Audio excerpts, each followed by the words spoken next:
আসসালামু আলাইকুম। আমি ডাক্তার মুশফিকুর রহমান, নাক কান গলা বিশেষজ্ঞ ও সার্জন। আজকে টাঙ্গী বিমানবন্দরে এসেছি।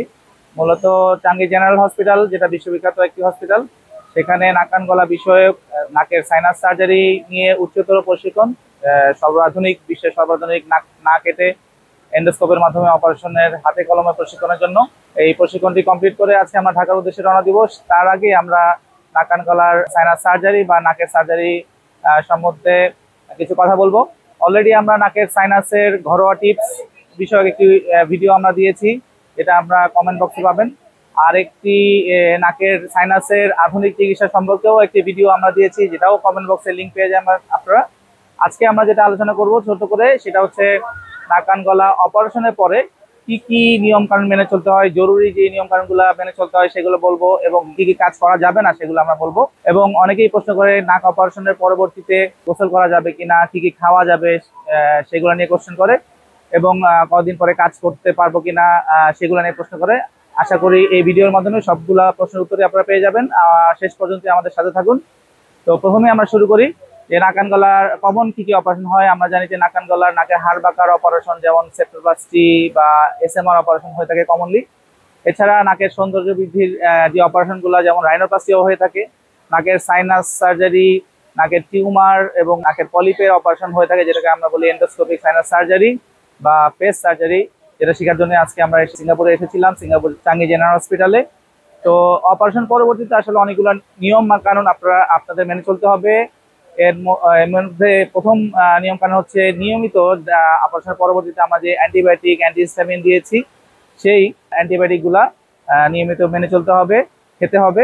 এবং সেই সাথে ব্যথার নাশক কিছু ওষুধ আমরা পেইন কিলার দিয়ে থাকি, সেই ব্যথার নাশক ওষুধগুলো খেতে হবে। সবচেয়ে ইম্পর্টেন্ট হচ্ছে নাক অপারেশন পরবর্তীতে কিন্তু নাকের ভিতরে আমরা একটা নাকের প্যাক দিয়ে থাকি, এবং নাকের ভিতরে একটা প্লাস্টিক থাকে, নাকের স্পিন বলি যেটাকে আমরা। এই নাকের প্যাকটা আমরা 1 থেকে 2 দিন পরে খুলে দেই, এবং নাকের স্পিনটা কিন্তু আমরা 7 থেকে 14 দিন পর্যন্ত রাখি। 7 থেকে 14 দিন পরে আমরা খুলে দিই। এর মধ্যে আপনার যেটা করতে হবে, নাকের প্যাক খোলার পরে অবশ্যই নাকের ড্রপ ব্যবহার করতে হবে, এবং নেজাল ডুশিং বা নাক ওয়াশ করতে হবে, যেটাকে আমরা বলি নেজাল ওয়াশ। কিভাবে করবেন সেটা হচ্ছে আধা লিটার হালকা কুসুম গরম পানির মধ্যে 2 চামচ লবণ দিয়ে যে এই মিশ্রণটি তৈরি হয়, এই মিশ্রণটি নাক দিয়ে টান দিবেন এবং মুখ দিয়ে আসবে, অথবা এক নাক দিয়ে টান দিয়ে আরেক নাকে আসবে। এইভাবে আপনি নাজাল ওয়াশ করতে পারেন, যেটা খুব আস্তে আস্তে করতে হবে, খুব জোরে টান দেওয়া যাবে না, অথবা খুব জোরে নাক ঝাড়া যাবে না। এটা মাথায় রাখতে হবে। সেক্ষেত্রে কিন্তু অনেক সময় আবার ব্লিডিং হতে পারে। যে এই নেজাল ডুশিং করলে কিন্তু নাকের ভিতরে ময়লা, ক্রাস্টিং এগুলো সব ক্লিয়ার হয়ে যাবে, আপনি সুন্দর মতো শ্বাস নিতে পারবেন। এছাড়া নাকের ড্রপ আপনারা ইউজ করতে হবে, এই জিনিসগুলো ব্যবহার করতে হবে। এখন আসেন খাবার ব্যাপারে অনেকে প্রশ্ন করে কি খাবার খাবেন। আসলে না, অপারেশনের পরবর্তীতে একটি সুষম খাবার খেতে হবে, যেটার মধ্যে কার্বোহাইড্রেট, মিনারেল, প্রোটিন, ফ্যাট সব থাকে। সেক্ষেত্রে আমি বলবো যে খিচুড়ি, নরম খিচুড়ি খাওয়া যায়, যেটার মধ্যে চাল, ডাল, একটু ভেজিটেবল মিক্স এবং চিকেন থাকতে পারে। এবং সবচেয়ে ইম্পর্টেন্ট হচ্ছে অপারেশন পরবর্তীতে কয়েকদিন একটু নরম খাবার খাবেন, যার ফলে চাবাতে এবং নাকের উপর প্রেশার না পড়ে। সেজন্য নরম খাবার খেলে আপনার জন্য বেটার হবে। অনেকে কোশ্চেন করে যে গোসল করা যাবে কিনা। হয়, নাকের ভিতরে অপারেশন হয়েছে এবং আমরা নাক ওয়াশ করতে বলি, সুতরাং গোসল করতে কোনো বাধা নেই। অপারেশনের পরবর্তী থেকেই নাকের প্যাক খোলার পরে আপনারা গোসল করতে পারবেন। আর এটা হচ্ছে কাজের কথা বলা, অনেকে কবে কাজে যোগদান করতে পারবে। আমরা বলি যে নাক অপারেশন পরে 5 থেকে 7 দিন ভারী কাজ করতে মানা করি, মাথা নিচু হয়ে নুয়ে কাজ করতে মানা করি। কিন্তু প্যাক খোলার পরে 4-5 দিন পর থেকে কিন্তু আমরা অফিসে হালকা কাজগুলা আপনারা করতে পারবেন, কিন্তু কোনো ভারী কাজ করা যাবে না, সেটা মাথায় রাখতে হবে। অপারেশন পরবর্তীতে জোরে নাক ঝাড়া যাবে না। হাঁচি আসলে খেয়াল করতে হবে যেন নাকের উপর প্রেশার না করে মুখ দিয়ে হা করে একটু হাঁচিটা দেওয়ার চেষ্টা করবেন, যার ফলে ব্লিডিং হওয়ার সম্ভাবনা কিন্তু অনেকাংশে কমে যাবে। যদি কোনো কারণে নাক দিয়ে সামান্য ওজিং হয়, তাহলে কিন্তু আপনারা ঘাবড়ানোর কোনো কারণ নেই। সেক্ষেত্রে নাক ওয়াশ করলে, নাকের ড্রপ দিলে এবং নাকের মলম দিলে কিন্তু এই ওজিং, ব্লিডিং কমে যায়। তাহলে আপনারা অপারেশন পরে 3টা কাজ অবশ্যই করতে হবে। একটা হচ্ছে নাকের ড্রপ, একটা হচ্ছে নাকের মলম, এবং মলম দেওয়ার 1 ঘন্টা পরে কিন্তু নাক ওয়াশ। এই 3টা জিনিস আপনারা যদি মেনটেন করতে পারেন, ডাক্তারের প্রেসক্রিপশন অনুযায়ী ওষুধগুলো, অ্যান্টিবায়োটিকগুলো যদি খেতে পারেন, যদি অপারেশনের পরে ব্যথানাশক ওষুধ খেতে পারেন, এবং পর্যাপ্ত রেস্ট যদি নিতে পারেন, তাহলে কিন্তু অপারেশনের পরে ভয়ের কোনো কারণ নেই। একটি ভয় হতে পারে, সেটা হচ্ছে অনেক সময় নাক অপারেশনের পরবর্তীতে প্যাক খুলে দিয়ে ব্লিডিং হতে পারে।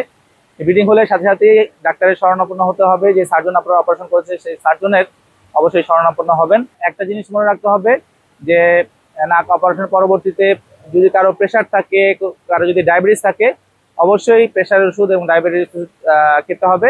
প্রেশার কন্ট্রোল না হলে অনেক সময় নাক অপারেশন পরবর্তীতে বিপদ ডেকে আনতে পারেন। সুতরাং ডায়াবেটিস প্রেশার কন্ট্রোল করতে হবে, অপারেশন পরবর্তী অ্যান্টিবায়োটিকগুলো খেতে হবে এবং যে নিয়মকানুনগুলো আছে আমরা বলে দিলাম সেই নিয়মকানুনগুলো যদি আপনারা মেনে চলতে পারেন তাহলে কিন্তু অপারেশন পরবর্তীতে ঘাবড়ানোর কিছু নাই, আপনারা সহজভাবে রিকভারি করতে পারবেন। হ্যাঁ, অপারেশনের পরে আমরা বলি অনেকেই আমাদের কাছে আসে বিদেশ থেকে অপারেশন করতে এবং তারা খুব তাড়াতাড়ি চলে যাওয়ার কথা বলেন। অপারেশনের পরবর্তীতে 4 সপ্তাহের মধ্যে আমরা ফ্লাই করতে মানা করি, কারণ যে কোনো ফ্লাই করার সময় বিমান উপরে এবং নিচে নামার সময় অনেক সময় প্রেশারে আপ ডাউন হয়, সেক্ষেত্রে বিপদ ঘটতে পারে। তাই অপারেশনের যদি ফ্লাই করতে চান, বিমান ভ্রমণ করতে চান, তাহলে অবশ্যই 1 মাস পরে বিমান ভ্রমণ করবেন। আশা করি আজকে যে ইনফরমেশনগুলো দেওয়া হয়েছে নাকের যে কোনো অপারেশনের পরবর্তীতে এই নিয়মকানুনগুলো আপনারা মেনে চলতে পারবেন এবং এই নিয়মকানুনগুলো মেনে চললে আশা করি ভালো থাকবেন। ভিডিওটি ভালো লাগলে এবং আপনি যদি উপকৃত হন অবশ্যই শেয়ার করে দিবেন সবার মাঝে এবং আমাদের চ্যানেলটি সাবস্ক্রাইব করে রাখেন এবং লাইক বাটনে ক্লিয়ার করে সবসময় আমাদের সাথে থাকুন। আজকে এই পর্যন্তই, এরপরে আবার নতুন ভিডিও নিয়ে আসবো। সেই পর্যন্ত সুস্থ থাকুন। আসসালামু আলাইকুম।